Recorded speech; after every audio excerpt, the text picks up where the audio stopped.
Hi everybody, Sis Lola here, and channeling Hermione again for our second installment of the Tales of Beedle the Bard. And today we will be reading the second story, The Fountain of Fair Fortune. So let's get started. The Fountain of Fair Fortune.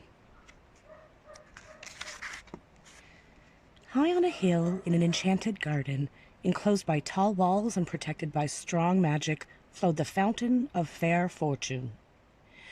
Once a year, between the hours of sunrise and sunset, on the longest day, a single unfortunate was given the chance to fight their way to the fountain, bathe in its waters, and receive fair fortune forevermore. On the appointed day, hundreds of people traveled from all over the kingdom to reach the garden walls before dawn.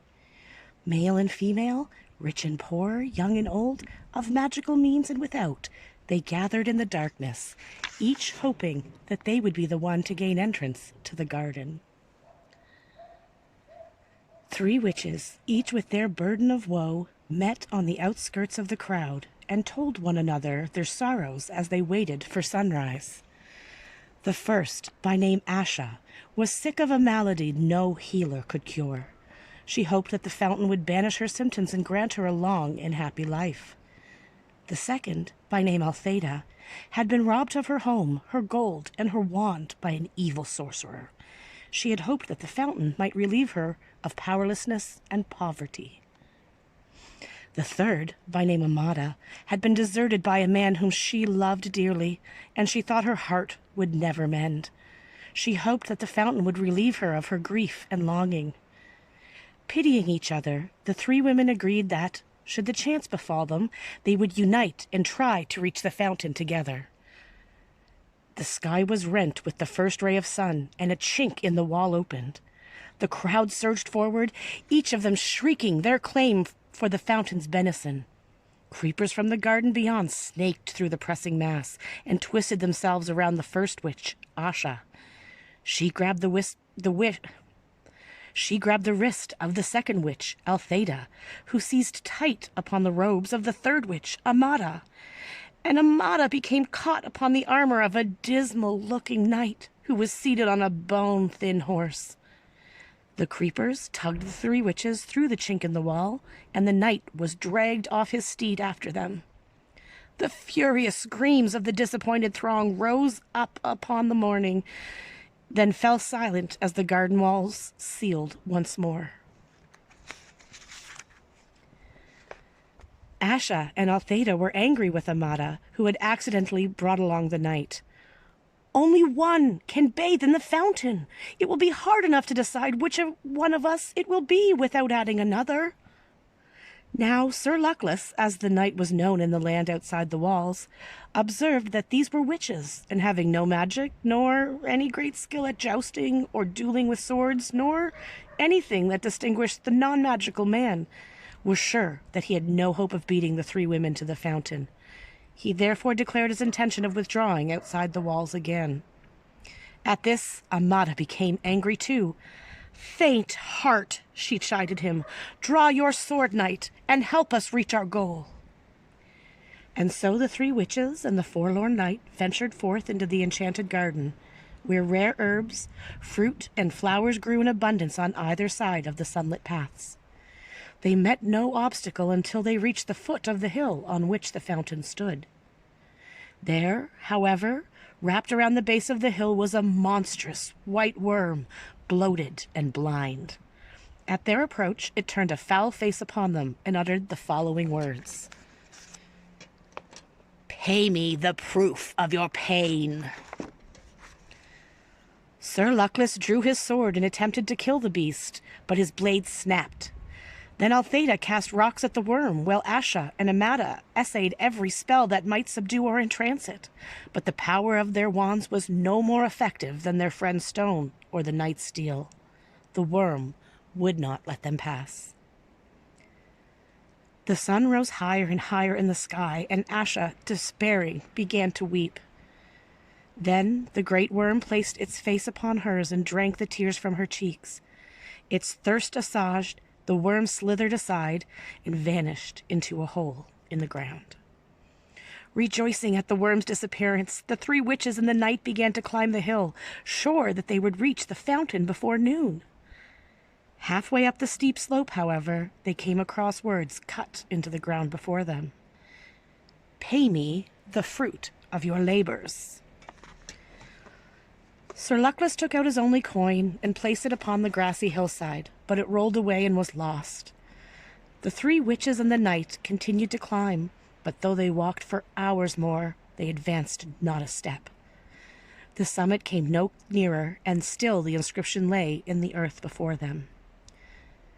All were discouraged as the sun rose over their heads and began to sink towards the far horizon, but Althea walked faster and harder than any of them, and exhorted the others to follow her example, though she moved no further up the enchanted hill.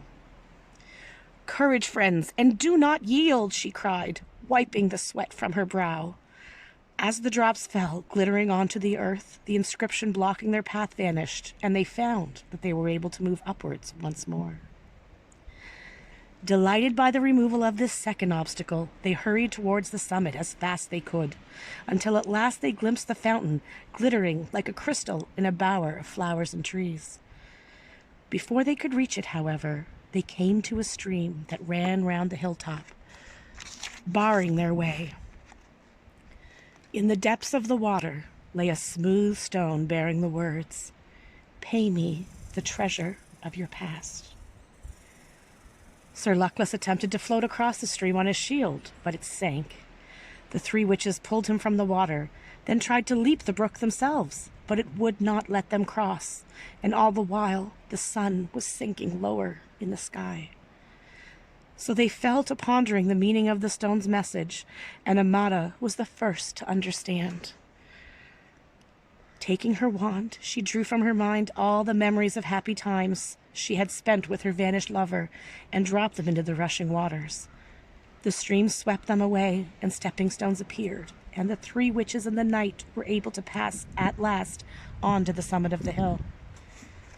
The fountain shimmered before them, set amidst herbs and flowers rarer and more beautiful than any they had ever yet seen. The sky burned ruby, and it was time to decide which of them would bathe.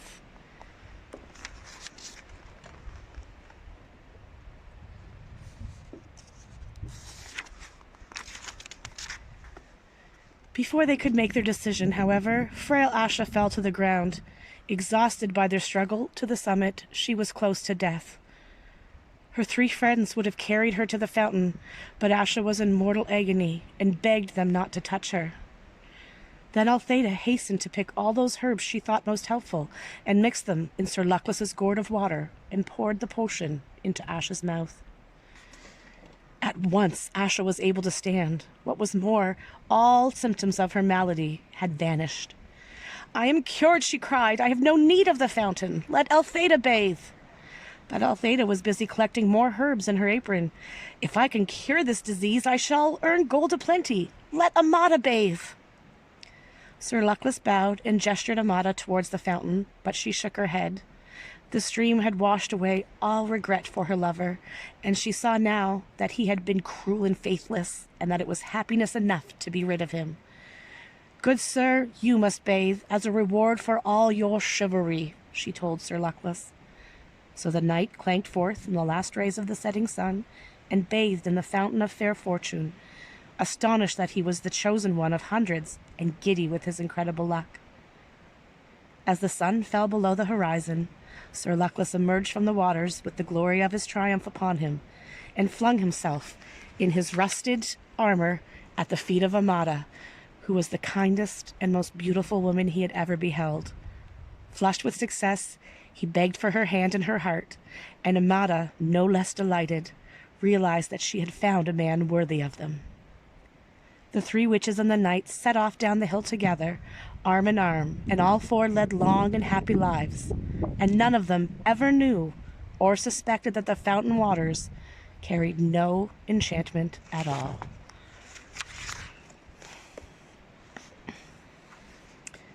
So let's then read what Albus Dumbledore has to say about the Fountain of Fair Fortune.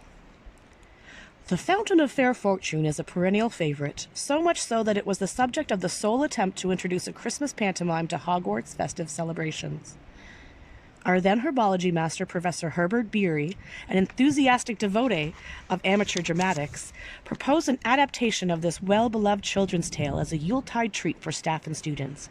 I was then a young transfiguration teacher, and Herbert assigned me to special effects, which included providing a fully functioning Fountain of Fair Fortune and a miniature grassy hill, up which our three heroines and our hero would appear to march, while it sank slowly into the stage and out of sight.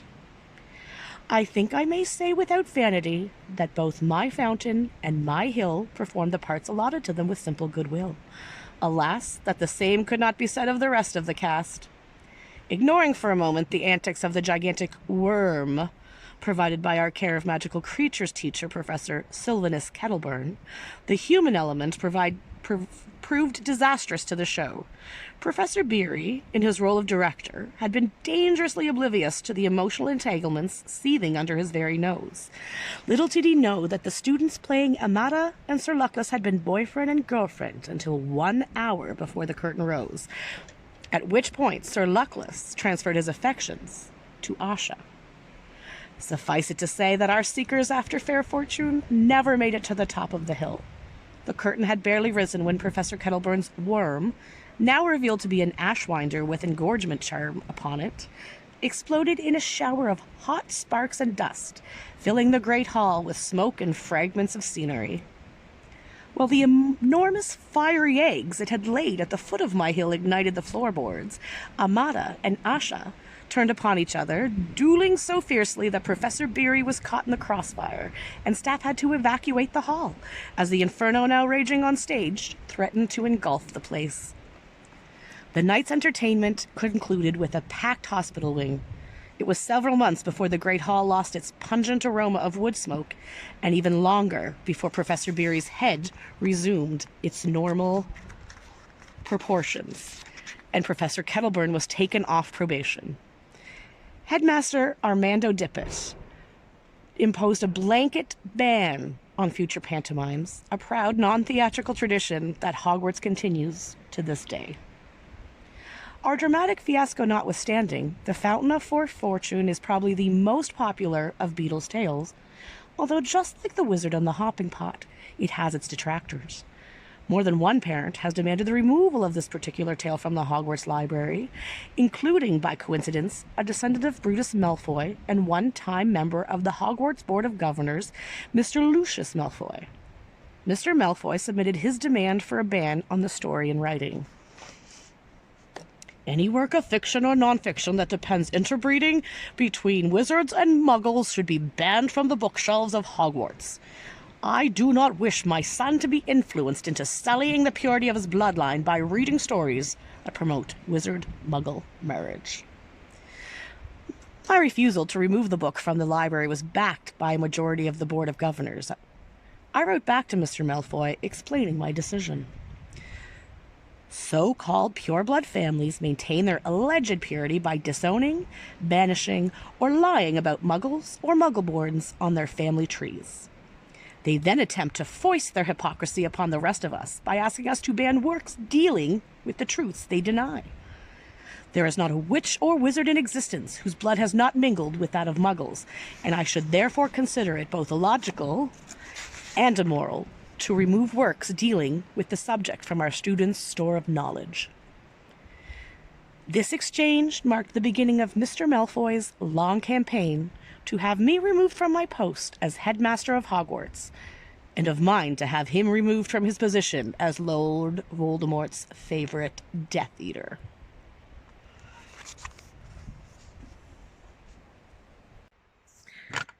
So that was The Fountain of Fair Fortune, the second story in the Tales of Beedle the Bard collection.